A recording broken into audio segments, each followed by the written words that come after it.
Welcome back to the Immigrant section. I'm your host, Abbas Wahab, and in the studio today we got Syma S. Hell yeah! Welcome to the studio. Thank you. Thanks for coming through. Come a little bit closer to that mic, just so. Oh right. Okay. Yeah, you gotta be just a little bit. Am I doing it right? Yeah, just come just a little bit closer. Closer. Okay. There you go. Okay. Syma is actor, comedian. I met you at a shoot for a commercial. We did a Proline commercial. What, like last year, right? That's right. Last year around this time, I think. Yeah, that commercial played throughout all of winter. It's still playing, huh? I know. Well, not anymore, but hopefully they'll pick it up. When's the last cycle check you got for it? Did you get scale for that, or do you get more than scale? By the way, scale is like the daily rate you get on an acting set. I think that was scale. That was scale? I got scale too. Yeah. Yeah, because you were the hero. Syma was in the middle, so it's a very basic style current commercial. So it's like it starts off, it's like all these commercials are the same. They'll be like, all right, your team is about to win. Oh my God, it's the big break. How did this happen? And then you're just like reacting to all this. Okay, the breakdown of that commercial, I remember specifically what happened. Like, I got this commercial and I remember sending the breakdown to my friend and being like, what is this? Yeah. Because it was like, oh, we want her to be aspirational like the guys, but not too aspirational. You know what I mean? Yeah. And I was like, cool. So what happened was I went for the audition. Okay. And then my agent calls, and it's like a Sunday. Yeah. And I am on my way. Your agent calls you on Sundays? Yeah, because like, you know, nobody checks their emails on Sundays or whatever, right? Good point. She calls on Sunday and says, you have a callback for this tomorrow. And I am on my way to Detroit to see Beyonce and Jay-Z in concert. And I'm like, wow. fuck. I'm like, you know what? Ultimatum. I'm not going to come back for a callback. Like, I don't care. Like, whatever, you know? That's what happens when you're an experienced actor. People like me, we come back for a callback, okay? I was like, I'm doing a U-turn, all right? An hour That's how away. I know you're successful. She's booking. She booked like 4 things this year so far. I got that from her before this thing started. Okay. Look at you, at least. That's like at nothing. Least. She was counting in her shit. I haven't booked shit. Well, but so you know what? We saw your Nissan commercial. Okay, we'll come back to that. The listeners don't want to hear about that. Yes, did I go all the way to the east end of Canada just for the commercial? Yes. Did they fly you first class? No. Was I there 3 days and I got paid for all 3 days, but only shooted 1? Yes. But whatever, we're gonna come back to that. So you said you went. So I said no. Went to Jay-Z, Beyonce. Yeah, I went to a life-changing concert. Shout out to Jay-Z and Beyonce, by the way. If you're listening. That concert was life-changing for me because to see a woman like that do her thing and then her husband just kind of like linger in the background, you're like, you're a powerful. Can I ask you a question? Yeah. What does Yes Queen mean? Why is that popping up right now? Why is that everywhere right now? Does that mean like I celebrate your womanness? Yes, but to be honest with you, I think it started in the queer community. Okay. Yas Queen is a thing that started maybe, I want to say, in the drag community, but I could be wrong. Like, I don't know. Patrick is nodding yes, so yeah. I think he's I don't want to claim it as like this like heterosexual like thing that women say to each other because I don't think those are the roots, but it is an empowering thing. It's like one of those things where you're like, okay, woman, it's get like it. That you know Denzel what I mean? Meme of him being like, my nigga. I can't say that, so, but yeah. Come on, you can say. We're going to get back into Syma's roots, and we'll find out, can she say nigga or not? We'll find out after these messages. Are you bald? Are you bald? No, we always come back to that. If Rogan, if you're listening by some twisted... For some twisted Rogan reason. Is going to be your sponsor? Yeah, I use Rogan. It's not that effective, but I heard Propecia is a good thing. But then Propecia, it's like you don't really want to... You don't want to fuck anymore. It fucks up your sex drive, Propecia. Oh, That's I hung out with a guy who was using it, so great hair, fine. Great sex is what you're... I mean, like, I don't know about the hair, but the other stuff was fine. Wait, so it didn't work? Okay, so... No, he still has his hair, actually. Okay, he still has his hair. It stops it, yeah. Yeah. It didn't work? Okay. And it was thinning, so... Was it you that was, like, trying to get some, or was it him being like, let's hook up? Because... If I don't it was know. you, then the Propecia, he could have just been like, Oh, I guess so. I think it was mutual. I think Okay. it was very all right. mutual. You guys are like, let's meet at 4 and fornicate. Let's fornicate at 4. 4:00 seems to be the hour. It was. Who cares? Yeah, we're getting into that. That was a sidetrack. So Beyonce, Jay-Z changed your life. You have a recall. What did you do? You were in the commercial. I was like, with no, me. I'm not. I was like, I'm not going. So then They love you, right? I have a friend who works at the casting house, and he was like, you booked it. And I was like, what? He's like, yeah, you booked it. Then get to set. The director's like, when we, he's like, have you seen like the drawings that we drew up for the ad? Like the storyboard? The storyboard, yeah. Okay. I'm like, no. I saw it, and it was exactly me. It was exactly me, and it's they needed so curly weird. hair. Curly hair. They had an arrow going to your skin saying kind of brown, and kind of was underlined like once, but not twice. Kind of brown? Like, she kind of brown. yeah, she kind of brown. Yeah. Tan. Yeah. A little more than tan. Was it a black guy to your right with like was it exactly how I was, or just random black guy? There wasn't even anybody else in the storyboard. It was just like, I don't remember the faces. And miscellaneous people around you. Yeah. I get it. So anyways, then they were like, okay, you booked it. And I was like, cool. And then I didn't realize that how far-reaching that one commercial was going to be, because everyone on my Facebook and Instagram was like messaging me like, I saw you in this ad. I saw you. It was. Did you get the like still shots on Twitter too? No. Oh, I think I saw it, but I don't know if it was of me. It was more of you, because you were. Yeah, it was like, just like of me being like, expression. Yeah. Yeah. Just for reference, the commercial is 3 people sitting on a couch. Syma is in the middle, myself, and another actor girl named Alex. She's on the right. So we make fun of her for her seemingly terrible choices. Terrible pro-line choices. We're all watching the TV, and oh my God, it's the big breakaway. Just like the audition. Wow, what are the odds that something like this happens? Oh, Syma's choices, they won. And then Syma jumps up, and we're just like, what? We're on the side. And like, I do a little dance. And I do a little dance. Yeah. I guarantee... I just feel like in that commercial, it looks like I have so much swagger. Yeah, definitely. I remember being like, she's not that cool. I remember just watching it like at home, like before videos. Yeah, she's cool, don't get me wrong. But yeah. She couldn't jump up that perfectly. We did 16 takes, if we're being honest, for that jump.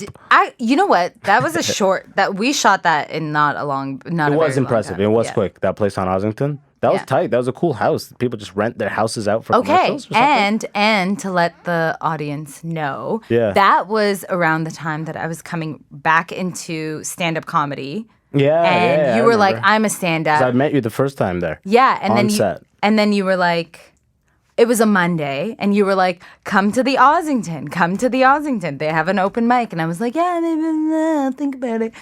I didn't go. Yeah. But that was around the time that I was coming. So this is sort of like full circle. It's been a year. Did we shoot this? 1 year ago, roughly? Mm-hmm. Okay, cool. Yeah. And then it played throughout the whole season and throughout all playoff season. Yeah. That's why we'll be... And hopefully it'll play again. Keep playing, yeah. And everybody listening, by the way, if you really stop and think about it, there's nothing more fun than betting on a sports game with Proline. Proline. It's the way to play the game. Ad revenue. We'll be back right after these messages. You're bald, right? Let's be honest. You're bald, right? Okay, so we did the commercial. It was fun. But in general, what I like to do, I mean, I don't want to push us off this real quick. And just so we're honest with the audience, we had a couple drinks before this, okay? It was nice. I smoked a little bit of weed, okay? Yes. This is the first time I've done a podcast buzz, and I'm liking this. This is nice. I mean, this is going to lead to some sort of this is going to lead to addiction. I know, I'm just a podcast degenerate. You'll be fine. You'll be fine. I need it. So what is, real quick, I like to get people's, overarching backstories. Okay. Yeah. I mean, I'm not going to rush you. Just start from the beginning. You don't have to say the year you were born, but if you do, just know we will be doing the math. I mean, like, so you know. Okay, so whatever. I was born in 84. Born in 84 when you don't really know. Exactly, like Tupac voice. Feel me? Okay. And I moved here when I was 6, so that was like same here. 5, 6. And you were born in Iran? Iran. Yeah. Okay. I was born in Iran. Yeah. Moved here as a refugee. Yes. And was there a war at the time? No, but there were so many implications, after the Islamic Revolution, anything that sort of did not fit that political agenda, religious agenda, was like you're essentially in danger. Yeah. Got it. And my mom did not want to raise 2 daughters in that sort of environment. Yeah. And so we came here.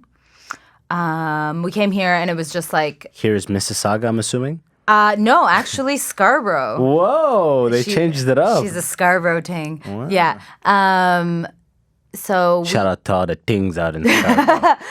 So we moved to Scarborough, but like, you know, I think the biggest takeaway from my experience as a refugee coming here as an immigrant, blah, blah, blah, blah, is that like people don't really understand how much you don't actually want to up and change your life. You know what I mean? Like you have a life that you're used to and then everything's new.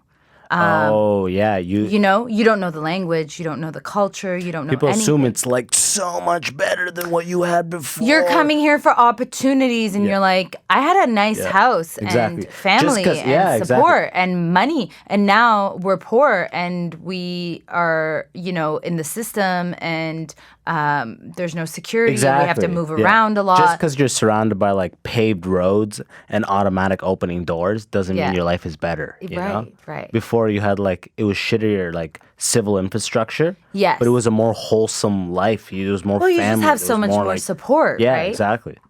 And so much of like the cultural like equilibrium almost. Yeah. But I mean, I'm also like very grateful for being here because I don't think like as a woman, you know, who has a lot of opinions and is like vocal about her opinions. Oh, you're very vocal. Yeah. Like I don't know that would have worked out for me in Iran. You know what I'm saying? Like absolutely, yeah. So overall, I'm very grateful. But like, yeah, it was definitely a struggle to get here. But everything happens. It's such a fucking cliche, and I hate. We can swear on this, right? Yeah. Oh, absolutely. In fact, I encourage it. Yeah, like my journey, like people who say the word journey to describe their life are the worst. But yeah, like it's true though. It's cliche as fuck, but like it was a struggle and now it's still a struggle, but in a different way because I do whatever I want to do. Okay, so let's get the actual like what I want to hear is you moved to Scarborough, 6 years old. You start first grade there. Yeah. What's the pressure like? Are you living in government housing? Are you living with family? So no, we're living in a basement apartment. There's this community organization that's like a non-for-profit that helps Iranian people adjust. So they hook us up with this family, and we live in their basement. Okay. And it's me, my mom, my sister, and my brother. Okay. And we are so new. We don't know anything, but this family's sort of helping us out. I'm in school. ESL? 100% ESL. Yes. Yeah. Good ESL teacher? Good ESL teacher. So good that in grade 2, I was out of ESL. Damn, I know you're killing it. This is a true story from my ESL. One time I asked for something and the teacher was like, what's the magic word? And I said, abracadabra. Honest to God. I was 6. I was fresh. I just came from the Middle East. I thought like, because I knew English like magic. She's like, no, please. She thought I was a smartass. I was like, bitch. Bitch, that's the only word I know. I was like, abracadabra? She's like, motherfucker, no. Yeah. So ESL, you're out of it, 2nd grade. Are you killing it? Are you like... Okay, so here's the thing though. Like, we were in Scarborough for like a year and then I moved to Etobicoke. Okay, all right. Now you're among the whites. No, still like I'm North Oh, wow. So yeah. I don't even know. North Etobicoke is like Rexdale. Rexdale. Now you're throwing names at me. Look. Oh, you're not from here. Okay. I'm from London, so you're not Ontario, from here. Okay? So I went from like... I've been honest about that from the beginning. I went from like Malvern to Rexdale. So it's like one hood to another. Okay, all right. So it's not like... Yeah, hood tendencies continue, right? Yeah. Yeah, and business as usual. But at the same time, it was dope because like my friends, like I had friends who were like brown people, black people. And it was like cool because you're like, okay, I don't feel so out of place. Yeah. But yeah, out of ESL, I remember in grade 3, I was killing it. I was in one of these like split 3-4 classes. Oh shit! You know what I mean? Yeah. And I was like killing the math in the grade 4 level. That's when the come up started. Yes. My mom kept this story I'd written when I was like such a fob, but like I like wrote this story, this like book about a dog, and my mom kept it. I still have it, and it's so funny to look back. But anyways, yeah, like so that was like grade 3, 4, and then grade 4. So like no consistency in my childhood whatsoever because we're just trying to like school wise, home wise. We're just trying to figure out like what the best place for us to live so you keep is. Changing. So many changes. Readjust. So moved to North York, and that's where I spent most of my youth. And that was...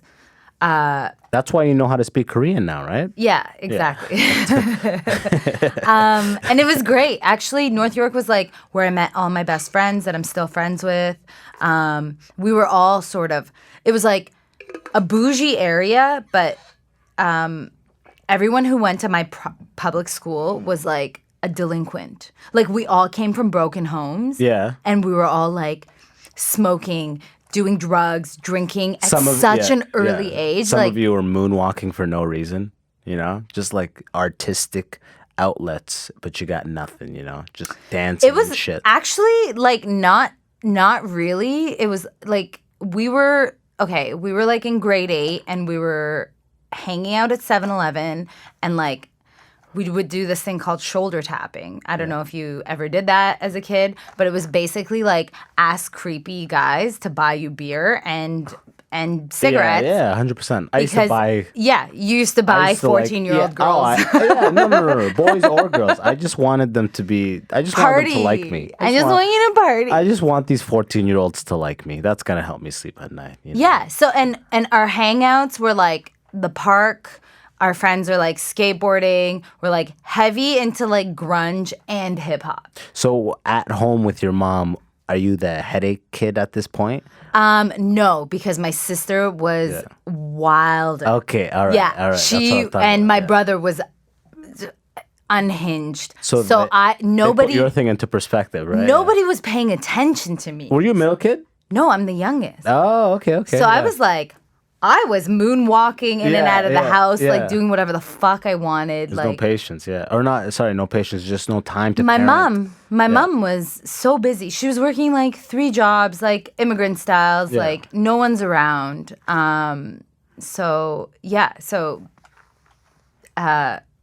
If this goes on Facebook, then she's gonna see this and be like, "Oh my god!" What's her accent? Say her accent. What? How would she say that? I can't believe it. Oh my god. Oh my god. It's so sing-songy. So good at those accents. It's so sing-songy. His mom is. Shout out to Nima. Yo, I'm having Nima. Shout out to Nima. Yeah, I'm having him on the podcast soon. Yeah. His mom is my favorite person on the internet. Oh, like I watch her and I'm like, oh my god. Yeah, the way she cusses him is so funny to me because it's nostalgic. I love the Persian English accent. I don't know. It's very sing-songy, right? It's like, say some stuff. Okay, I'm gonna just. Okay, what do you want me to say? There you go. Yeah, there's something about it. It's always like it's like you're singing a fucking song. It's like, ooh, I know. Yeah. It's like those snakes that come out of baskets and hypnotize you. That's very Arab, though. That's very Arab. Yeah, exactly. We're not. But do you know about the Persian snap? The Persian snap? Yeah, we have our own snap. No, I've never heard of it. All right. Okay, you ready? I'm gonna blow your minds right now. Yeah, I want you to look at the camera when you do this. Okay? Are you seeing this? Make sure you're not covering your face. I wanted to see your eyes when you snap. This is the Persian snap. Right now? This is a fucking Like, this is how we dance. This is how we party. Describe. For those of you just listening, I can't even describe the way she's doing this. No, you it's can't. Like 3 fingers somehow making contact. It is spring-like. Don't even try this. It's making a snapping sound, and it's not conventional. Yeah. That's all I can say. So, I'm uncomfortable right now just saying that. Really? No, I'm kidding. It just shows that we know how to party. Do it one more time. Persian people love to dance and party. Can you angle it a little bit so I can see? Oh, I see what's happening. So you slide over a finger, and then that propels you into the side of the middle finger. Yeah, you're not gonna. I'm gonna cut that for. That's such a grand video, by the way, right there in that moment. the Persian snap. None of us knew about that. So people do that up in like the club or weddings or where? Yeah, well, we have. Okay, what we call a mehmuni, which is basically like a gathering of friends. A mehmuni? Mehmuni. Yeah. So you invite all your friends over. A mehmuni, yeah. And then somebody puts on the music. And then somebody gets up to dance. Only one person gets up to dance, and then they'll try to drag everybody on the dance floor. But of course so in Persian culture we have this thing called taruf, which is like you have to refuse everything everyone offers you. Yes. Out of politeness. It is the most passive-aggressive shit you have ever seen in your life. No. Yes. I cannot. No. Yeah, exactly. Do you want chai? Like, no. Do you want this? No. I cannot. It's so over the top. So fucking over the top and annoying. And so we do this whole song and dance about like no. Yeah. But then you're like, okay, fine if I must. And then you get up and you fucking cut a rug and then you bust out the Persian. Cut a rug? What do you mean? Literally? You get a rug and you just take shears and. Oh no, that's an expression. Cut a rug? Does that mean dance? What does that mean? Yeah, it means dance. Patrick, have you ever heard of that? Cut a rug? He's just nodding right now. Look, I'm an immigrant. You're like, I'm also an immigrant. Like, oh, shit. Okay, you're new. It's fine. I'm newer. So cutting up a rug means dancing. Going in? Yeah. Going hard? Yeah. I've never even heard that. See, I'm always learning something. Yeah. You know, it's more prevalent in like, I guess you would say... Persian culture. Hip hop culture. Cut a rug? Yo, fam, we finna cut a rug and it's big. No one has ever said that, yo. Maybe not in that way. Yeah. But look it up. So look it up on Urban Dictionary. Look it up on Urban Dictionary. Actually, Patrick is on that right now. I was gonna say, are Persian girls like the biggest teases then? Like this whole thing that you guys have built into the culture. Yes, taruf. Yeah. Okay. So here's the thing. I don't identify so hard with the Persian culture because I feel like growing up here, I have so many different friends. I get it, yeah. I don't have a huge Persian You started at 6 here, yeah. Community. It's bound to happen. But I will say that Persian women are... They're very shy. I'm just trying to do the accent right now. That's a good impression, but I don't know that they're very shy, but they're definitely like bougie and like Louis Vuitton. Yes. Gucci. 100%. I saw Nima's one video. We'll shout out again to Nima. Yeah. Check out Nima and Zaria on Instagram. Hilarious Persian videos. Hilarious. If you're not like he was like Louis Vuitton. Where's your Mercedes? Yeah, that stresses me out. You know Yorkdale Mall in Toronto? You know it has the rich side. A lot of malls have the poor, not the poor, the average person side. Yeah.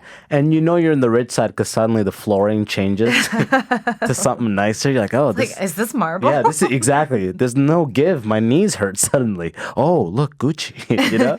Right. Every time I'm on that side, I always see like the bougie, the bouginess. So and the bougie Arabs too. I'm assuming are Persian. You can't really tell sometimes. Okay, you know what so I mean? the biggest population of Iranian expats, immigrants, is in Los Angeles. Oh, of course. Beverly Hills. Yeah, you get the white BMW. Yeah. So I mean, like, I don't really identify with that because I'm like that's way too much upkeep. Like, I feel.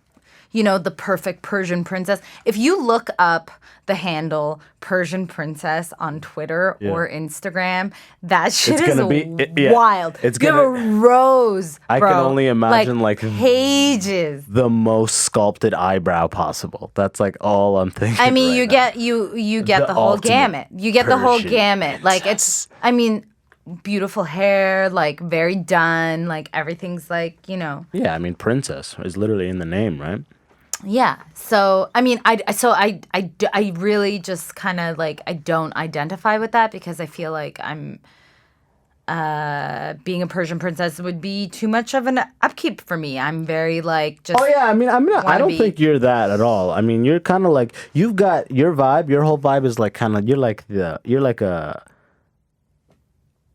I want to say Laura Croft, but really, who's the actual Angelina Jolie? You know what I mean? I mean, okay, take it. I'm not like dick wow, riding. that is like the biggest like compliment I've ever. You know what I mean? Angelina Jolie's not like conventional, like will be wearing a dress. She's more like got that kind of like attitude about her kind of thing. You know what I mean? Like I just do my own thing. I just like fly by the seat like right now you're wearing all black with white chucks. Okay, that's a thuggish look. You know what I'm talking about? Yeah, I'm G'd up from the feet up. Yeah, you're a Scarborough ting who made it far, booking 4+ in a year. I haven't booked shit. No, mostly I find myself annoying, and that is sort of why I kind of try to like stay in my lane. You know what I mean? Like, this is like sort of where all my comedy is going kind of right now because I'm so sick of my material. I'm like done talking about.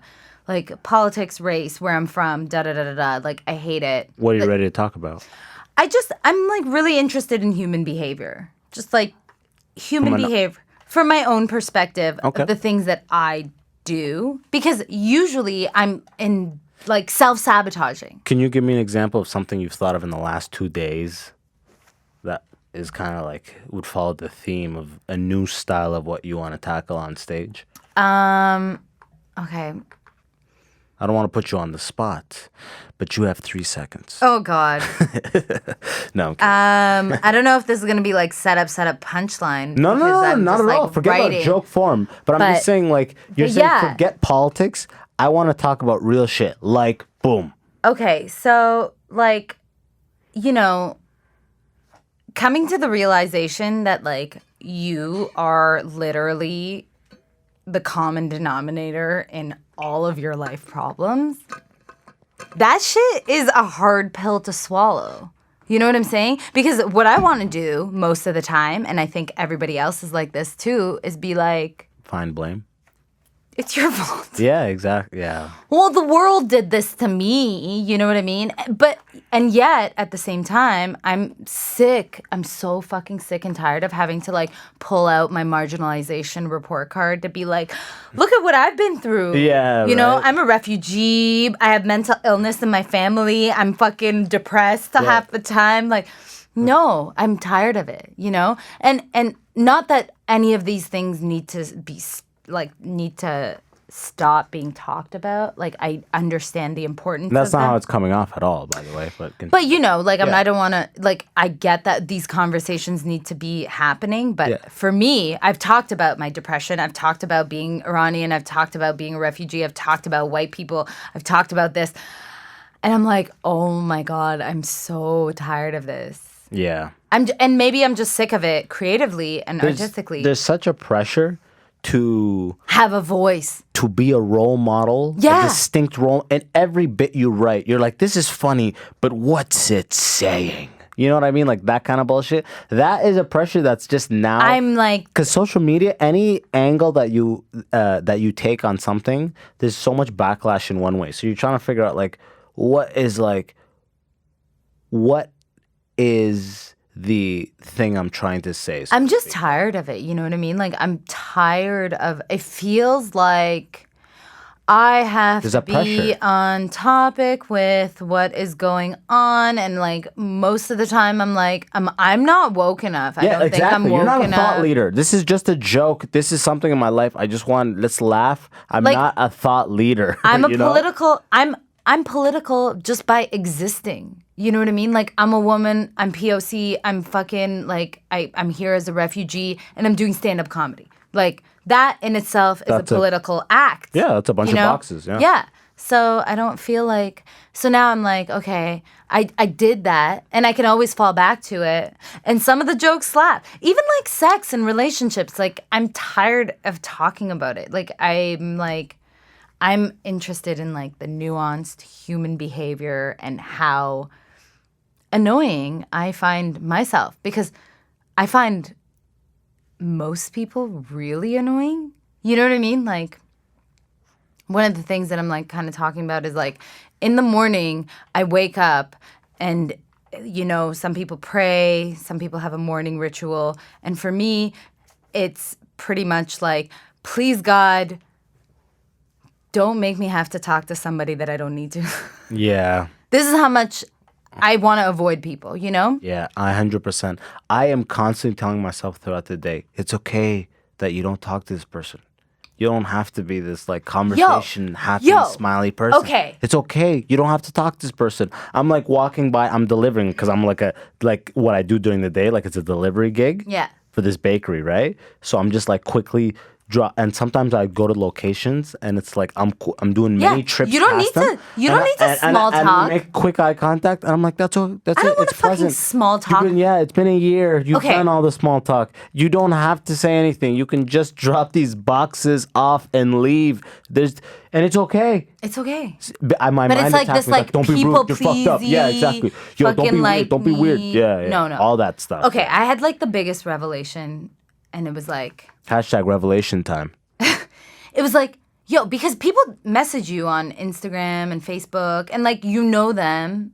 Message you and say what? What are you saying? Well, they're like, hey, I saw you in this, or hey, they're commenting on your photo, or hey, blah blah blah blah blah. Right? Yeah. I don't have to respond. Just because you message me doesn't mean that I owe you a response. Exactly. Yeah. Right? So I have this revelation. And then I get left on red. Yeah. And then I'm like, oh, well, if it isn't my karma. Yeah, right? You're like, fuck. Well, and then you're like, okay, that doesn't feel good. But that person doesn't owe me a response. And that is like, I know. liberating. I not only have that problem where it's like I feel like they owe you. I'm not even worried. I owe them a response. In my mind, that's a default thought. Like, oh, I got to respond. But my you don't. pressure, I don't even owe them a response. Yeah. I'm past that. My pressure is the timing. The response, guaranteed, I must respond. But now with the pressure, is, okay, so how do I wait? When do I respond? What is the thing? Like, I must respond, but like, so I'm like 2 levels deep in. You know what I mean? Like, the reality is you don't even need to respond. No, because if they're in your circle and if there's if a they reason, are, but exactly. if they're not, like, why do I need to respond? Just because you're inclined to shoot me a message and have communication, I don't owe you anything. Yeah, I don't owe you a response. I don't owe you anything. Yeah, and but like, at the same time, and at the same time, no one owes you shit. Exactly. No one owes you shit. I'm like, yeah, I can get trapped in that and like not respond to like 70% of the things and just like pick and choose. Like, does this person mean anything to me? And like, do I really have to respond? But don't you think that's healthy? I try not to overthink it. That's like boundaries. I try not to overthink it. If it's something that's like out of the blue, like, yo, some people will hit me up. Some people have hit me up about the podcast, and they'll be like, you know how like with comics, they'll say like on Facebook, anytime someone posts anything on Facebook in the comedians forums that say, I have a couple spots available, comment below. People will say, spot, give me a spot, blah, blah, blah. But that's such a fucking... People message me on the podcast, be like, oh, I haven't heard my ethnicity, spot. I'm like, that's not how this fucking works. You think I'm like, just gonna, are you think interesting, you're just bro? gonna message spot and I'm gonna bring you in and sit and talk to you for like a full hour? Like, I don't want to be rude, but it's like I choose specifically who I have on here. It's not like I have a list of people that said spot and I'm just getting through them. Yeah, well, that is a whole other thing. That is like the whole like comedy thing and like trying to be like, you know, build community, but also like do what you want to do, because you're like, I'm doing this on my own. I can filter whoever I want to have on my show, because you run a monthly. I run a couple things for sure, but I also feel like some people sometimes they think based on like our relationship and how like tenuous, how like weak or light it may be, I don't need to really respond to this person. But I try not to. I try to just respond across the board, just so I can just because I can because I saw it. Instead of thinking like how much time like do I have to owe this person, I just respond. I don't think about like this. You know, before I used to think so much like, oh, I don't want to respond right away. Like I'm right there on the thing. I don't want to look like I'm like, you know what I mean? Like now I won't even think. You know what I mean? Done. I mean, yeah, like I don't really put too much thought into it, but I do find that like people come out of the woodwork and they want to say See, stuff. You book so much stuff. You have so much action. And we're going back to this. I know you're making that face, but you're doing well. And it's pissing me off. Honestly, it's all Syma, pretend. It feels like it's not. It feels like, okay, sure, you're seeing my face on stuff and whatever, but like... Syma, talk to me, okay? I'm nowhere near where I want to be. I have so many goals. I have so many career goals like that what? Like all of this shit is just like, okay, cool. Yeah, it feels good. It feels good to book commercials and stuff. But like, I want to like... But you book TV. Yeah, I've like done television shows and stuff, but I haven't booked anything on TV for a while, actually. For a minute, okay. Yeah. It's been a minute, and that is fucking anxiety inducing because I'm like, this is what I want to do. But now you're putting together your own scripts. Yeah. So I'm writing. So I'm creating content. And like in an ideal world, I'm in a writer's room with some of my best friends and acting in my own show. That's what I want. Where would it live? Like ideally, if we're talking about an ideal world, you have a cast of people you know and the writer's room is packed with people you know. Where does the show live? YouTube, Netflix? Like, if it's Netflix. Netflix for sure. Yeah, for sure, Netflix. I mean, any of the streaming sites. Yeah. Are there any big Netflix shows right now that are produced and written and like totally out of Toronto? Not that I know of. Okay. Actually. Well, there's like Shadowhunters. Handmaid's Tale is filmed here. I did like filmed an extra here. Scene for the Handmaid's Tale. Shadowhunters is filmed here. Shadowhunter. Yeah, like I mean, there's shows that are filmed here. I don't know that they're like Canadian productions. Okay. I mean, Kim's Convenience. Kim's Convenience. By the way, I'm really good at Japanese. By the way, yeah. Toronto actor yes. Syma Liu. I don't know who that is. He is on Kim's Convenience. Shout out to Syma Liu. He just booked the leading role in a Marvel film. Crazy Rich Asians 2? No, I forget what it's called, like Shang something. Anyways, it's fucking huge. Yeah, that's incredible. He's a Toronto actor. And wasn't that one dude that just did Aladdin? Wasn't that guy a Toronto cat? Mina Masood? Yeah. Wasn't that guy a Toronto guy? Or like GTA guy? Yeah. Yeah, see, that's what I'm talking about. That is awesome. That's like, oh, okay, look, there's a path, you know? Well, explain this to me. You've been in the game for a while. Mm-hmm. I dipped my feet into acting. Yes. When I moved to Toronto, February of 2018. Okay. Get an agent. Great. Getting like 5 commercials a week. Oh, sorry. I wish. 5 auditions a week. Great. I book a couple things that first year. 4 or 5 things. Union, non-union. A lot of it's non-union. Then I go union, which is ACTRA, Actors Union of... Is that Canada or Ontario? Let's say Canada. Yeah, I think it's Ontario. There's no O in there, but there's a C in there. Ooh, that's just math. Actors Canada. But I think the union is... Yeah, it must be... Okay, I don't know because I think BC has their own union. I think, well, when I went into the East, it was still ACTRA, I think. Okay, so either way. Yeah, so it doesn't matter. ACTRA is the main union around here. So I went ACTRA January of this year. Yeah. And then my auditions plummeted. That's what happens. Can you explain that to me? I don't know. It's just like a natural cycle because you are now in the pool competing with all these other unionized actors. And the unionized is like the higher level talent? Yeah. So like the union is being seen before anybody else. So if you're non-union and you're going out for a union commercial, they're seeing mostly... If they book you, union. If they book you, it means that they went through all the union actors and they were like, nope, they're not the right fit. Okay. So, so that's it. You're just like in a bigger pool of like competition. Yeah. Well, Are you going out for like film and TV stuff? Who's your agent? Colin McMurray. Is that like the agency? It's like a boutique agency. They rep comics or what? No, only actors. It doesn't do anything for comedy for me. Shout out to Colin McMurray. He doesn't give a fuck. Yeah. So that's it. That's it. You're just like competing, but then it'll pick back when up. Does it pick also, up? How does this thing work seasonally? Also, this year was slow. I've been hearing the opposite. Like a lot of people tell me they haven't been going out, but like I don't know for film and some TV, people are like, there's $40 billion coming into America. Well, Netflix Canada is coming. Netflix in productions this year. I keep hearing that, and it's like, where are the auditions? All the commercials, and I know people who work at the commercial casting agencies. All the commercials were non-union this year. Really? Like, so many of them. Why is that? You think? Because they don't want to pay union fees. Ah, that union premium. Yeah. Then why did I go union so quick? Why? Well, I mean, if someone gave you the right advice, they would have told you not to, actually. Stay non-union for a couple of years just so you can build up your resume. Oh, also in film and TV. But you can always go non-union. It's not a big deal.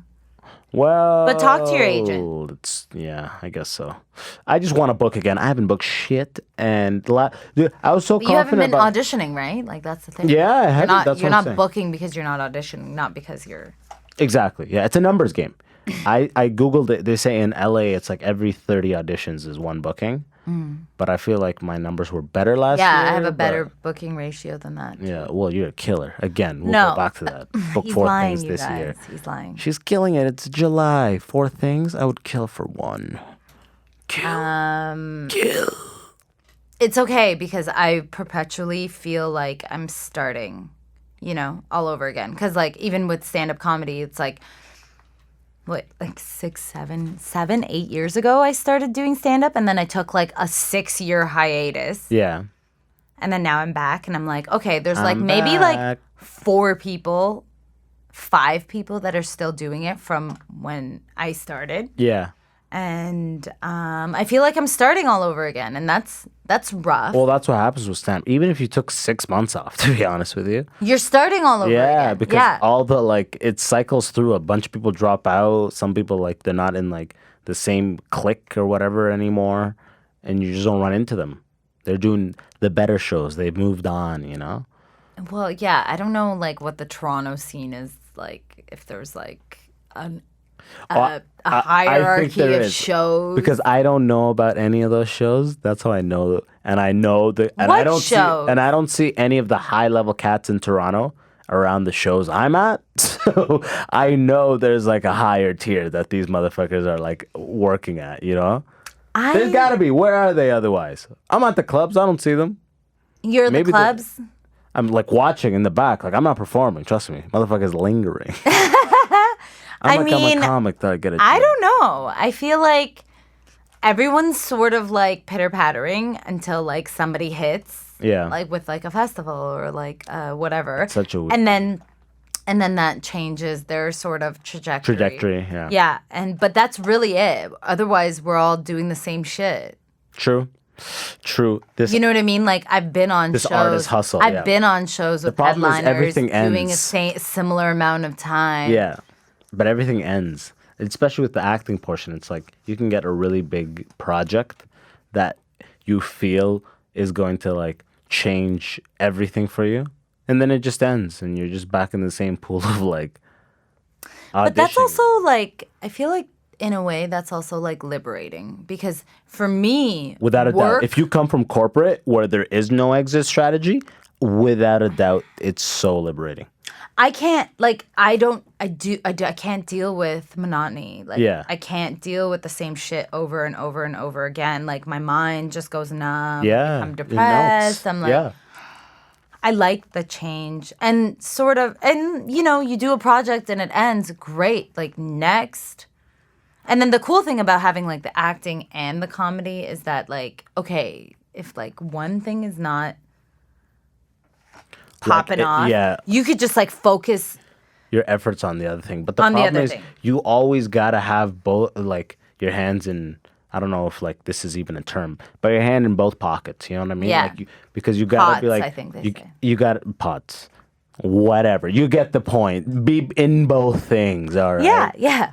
You got to be taking acting classes. You got to be hitting the mics. You can't be like, oh, I'm just going to hit the mics and neglect acting completely. It depends on if you're just. If that's what you want to do, right? Exactly. Yeah. But it's like, but in your case, you stopped off for 6 years, and it like, but if you were kind of like in the mics a little bit throughout, this would be an easier reset for you, so to speak. It would be. I don't think that it's been challenging. Like people, like I don't hit people up for shows. Like people hit me up to be on their shows. That's a good sign. Yeah, that's what you want. And like, and also I don't. I feel like when I do shows, I come like super prepared and I'm like, here I am. You're there to work. I'm there to work. And so, and like, I feel like I feel like it hasn't been that challenging simply because I have had the experience and also I'm an actor, blah, blah, blah. But I just want to be great. You know what I mean? Like I'm at a place where I'm putting all my material away. Yeah. For now. You said you're starting afresh. Yeah. Just like a completely different vibe. Yeah, because I want it to be fun for me. If it's not fun for me, it's not going to be fun for the audience. Yeah. If you're not having fun. Yeah, they're picking up on it 100%. Like you could just be like blah, blah, blah.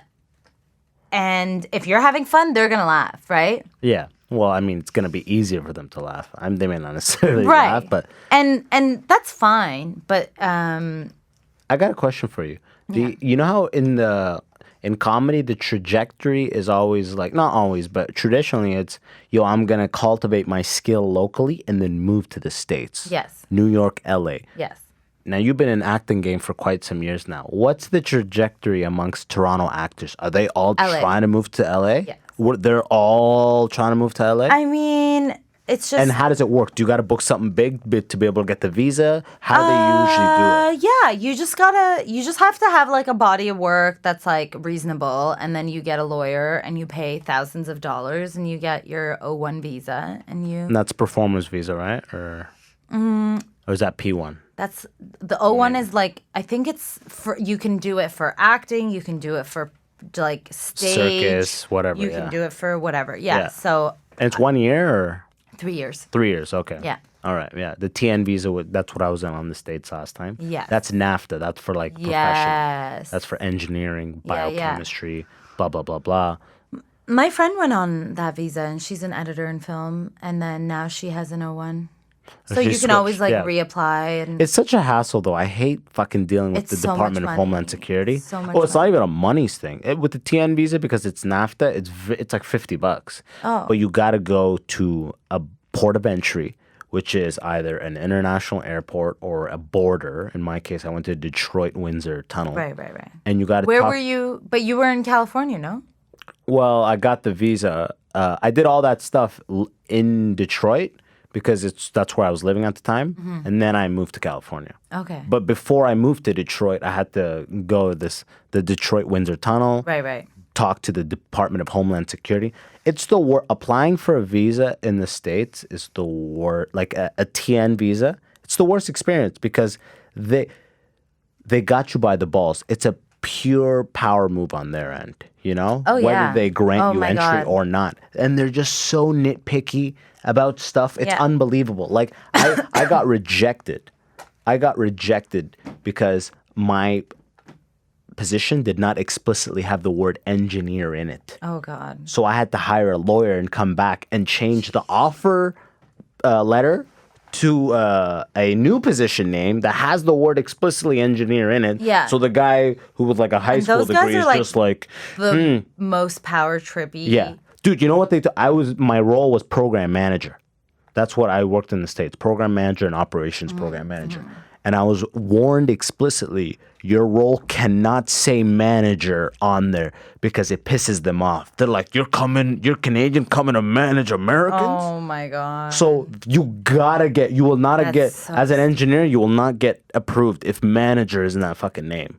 That's so stupid. because it's just like this dick size game thing that happens. You got to get rid of the word manager. Okay, so I was like once young and very stupid and naive and like didn't know how like, and I'd traveled to the US like many times, but not like this. So me and my girlfriend, she had a cousin that worked at WestJet, got us buddy passes, but it was flying out of Buffalo. We're young, we're dumb. We're like, okay, let's take a bus to Buffalo. Easy. Fly from Buffalo to fucking Miami, the worst place on earth. Yeah. Because that's like what you do when you're stupid and young in your 20s. And so we go. And we don't have all of our flight information that's like, okay, this is when we're flying back. And we have like outfits and, you know, it looks like we're basically trying to move into the U.S. Yeah. Like how many luggage bags you have? We each had one, but it was like... A lot still? It felt like they were like, okay, so my friend was a clothing designer, and then we were going to go visit her friend who had asked her to bring a bunch of dresses down. And so she looked like she was flying with her wardrobe. Yes. Yeah. So we get stopped at Buffalo. Other worst place on earth, like the fucking I don't know. Yeah, I'd rather go to Miami than Buffalo.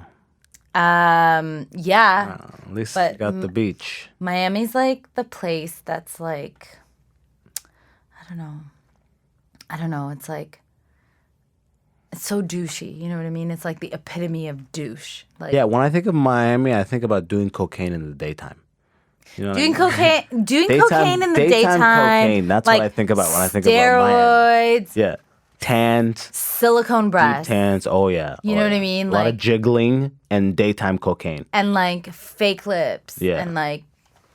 Yeah. Yeah, that vibe. Miami. Anyways, yeah, Miami. Miami. So they tell us we can't go. They take my fingerprints, tell me I can't go. I can't cross the border because I look suspect. And from there on out, every time I had to go to the U.S., I had to prove that you weren't moving there. Yeah, and it was such a fucking pain in the ass. And then in the end, I ended up writing them a whole letter and being like, I was racially profiled. Wow, and it worked? And it worked. Did they get back to you, or did it just stop? No, happening? they just stopped. They took that thing off of me. That's amazing. Off of my account. That's amazing. Yeah, they put it's like a blacklist symbol, so to speak. Well, it's like, yeah, you got to show up extra early because they're going to take you into questioning. Like, what is this? And what are you doing here? And what do you want? And you're like, here, I have bills to pay in Canada. Yeah. Look at this shit.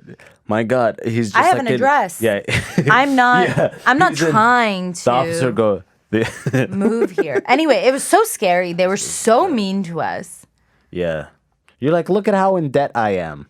I have to go back. They're like, she's in deep. Let's let her in. She can't run from this. Well, actually, at the time, I was a homeowner because this was before I ventured off into my the artistic path. Yeah. Damn, what were you doing for money back then?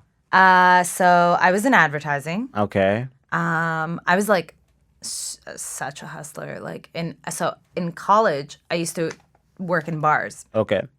And that's how I made all my money. Yeah. And when I got out of college, I went into advertising. So I had a 9-to-5, but I still kept my bar job.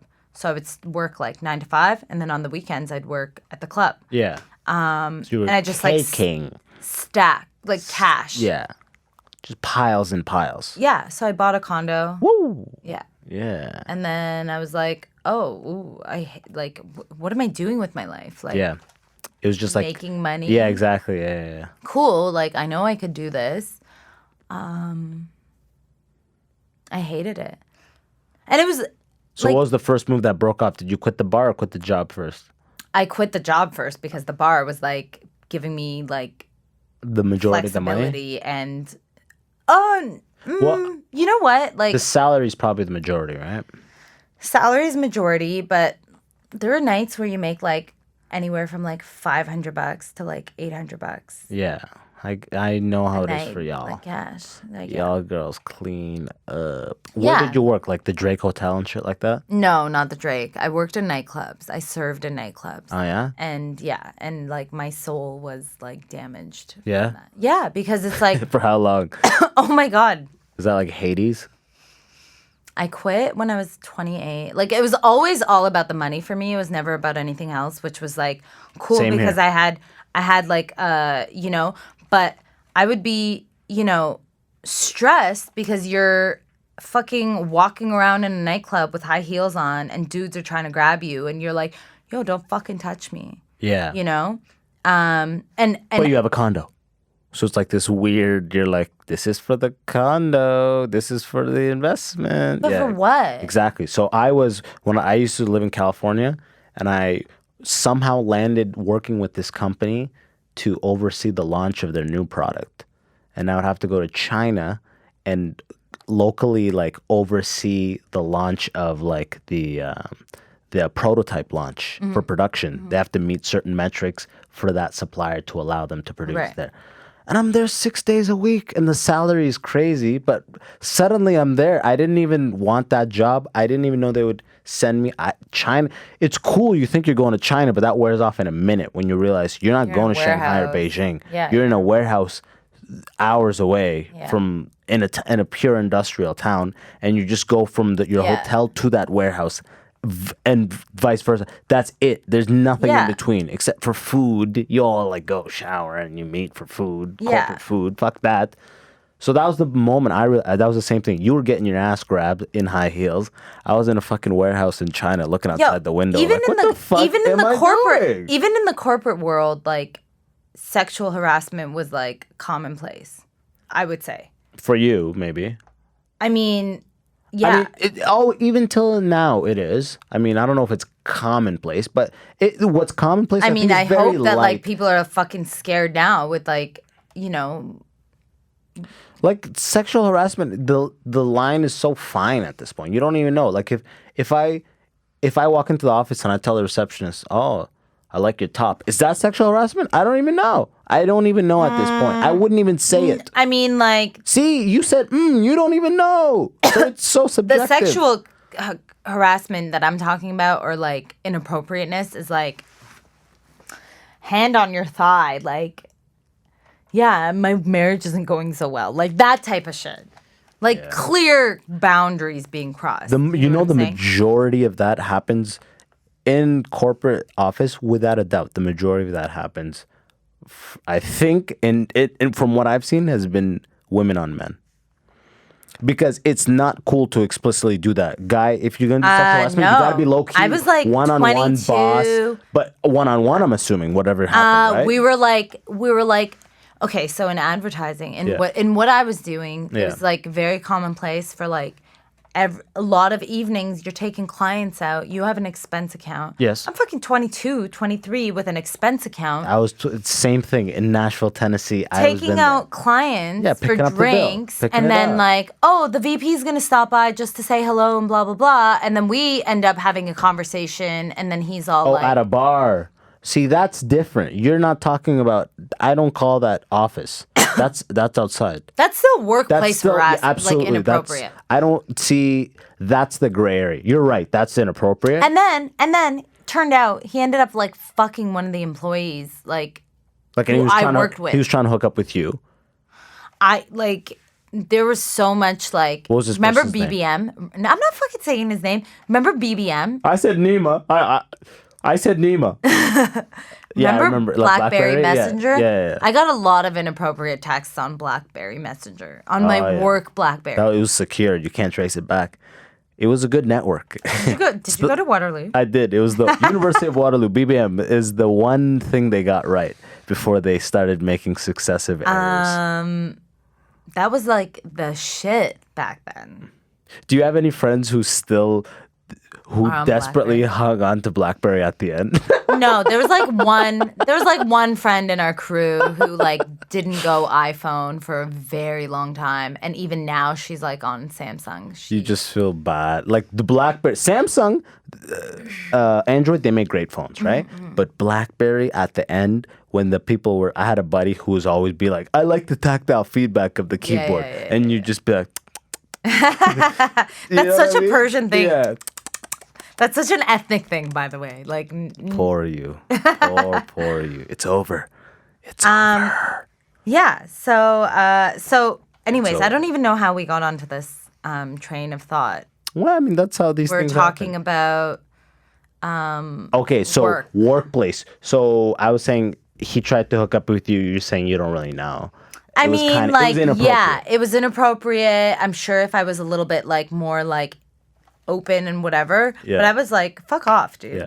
But even like at that time in my life, like all the work that I was doing was just telling me that like men ain't shit. You know what I mean? Like corporate world, I have a corporate job that I'm working 9 to 5, doing sales, doing really well. Yeah. And like I have all this bullshit. And then on the weekends, I'm doing my bar job, obviously. But I was cold as ice. I'd like walk through the crowd, like my fists like ready. And if anyone grabbed me, I would freak out. And if they were smaller than me, I would hit them. Yeah. Like if they were shorter than me, I would actually hit them. That's a good move. You never pick on someone your own size. People always say pick on someone your own size. No. That's stupid. You're stupid. Pick on only people smaller than you. Yo, don't touch me. Yeah, exactly. But if they were bigger than me, then I'd be like, fuck you. And then I'd call the bouncer. You'd scream a little bit? Like, this fucking guy just grabbed my ass and I want him out of here immediately. And more often than not, they'd be thrown out. But there was this one time that I was working at this club and oh my God, it was so shady. This guy grabbed me and I was like, don't fucking grab me. And he was like, don't fucking talk to me like that, bitch, or I'm gonna punch you in the face. And I was like, yo. And this guy was a serious dude. Like, he was, I don't know if he was a drug dealer, what he was. There was bottles of Hennessy. He was like a serious dude. Grilled. Hennessy, let's get out of here. I was working there. I was like serving the table. Jesus, Hennessy, so I was like, I was like, okay. So I tell the bouncer, I'm like, yo, this guy's trying to fuck with me. Like, he grabbed me, and then now he's threatening to punch me in the face. I see the bouncer, like, look around and just, like, and do nothing. Oh, so that guy exactly what they were boys. Yeah, they 100%. Were boys. Yeah. He's like, I'm not gonna fuck you. Was he wearing? Here's the question: was he wearing sunglasses in that club? He wasn't he? Yeah. It all adds up. You know exactly the type. You made the right move. Anyways, I was so terrified that night. I was like, I'm gonna leave this fucking place, and like this guy could be waiting for me because I started a drama. You know what I mean? I was like, you're not gonna throw him out? Like, what the fuck? Like, he threatened me. Yeah. You know, I don't feel safe in my work environment. That's not cool. Yeah. And for anybody listening, that's the exact scenario of any black person blowing the whistle on a cop for misconduct ends up in this exact same situation. I feel like where it's just kind of like, it's just landing on deaf ears. Yeah. You know what I mean? Exactly. Same kind of situation. Like, hey, he was fucking using excessive force. Well, you know, two sides to every story. Boy. And yeah, just fill out the A15 and the FMR3, and then if you come back in 2 weeks, we'll fill out an A7. Yeah. And eventually, nothing's gonna happen. Yeah. That's life. Yeah. And I think we're going to end on that point. Okay? Oh, great. That is such a happy ending. No, people come back in. They know what it is. They know what it is. The listeners know. They love it. Trust me. They hate it when we end on a happy ending. Hey, I want you to plug all your shit, whatever you have coming up, all your handles, everything. Okay, cool. So if you want to follow me on Instagram, it's Syma Sep, SIMASEP.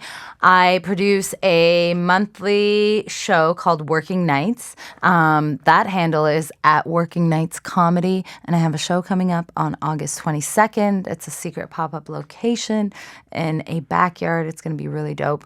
And I think that's it for now. Oh, I'm at the Wavelength Festival August 18th, and I think that's in Toronto. Hell yeah. And I'm going to be plugging all of your handles on the description. You will find Syma Superior here, Instagram, everything will be there.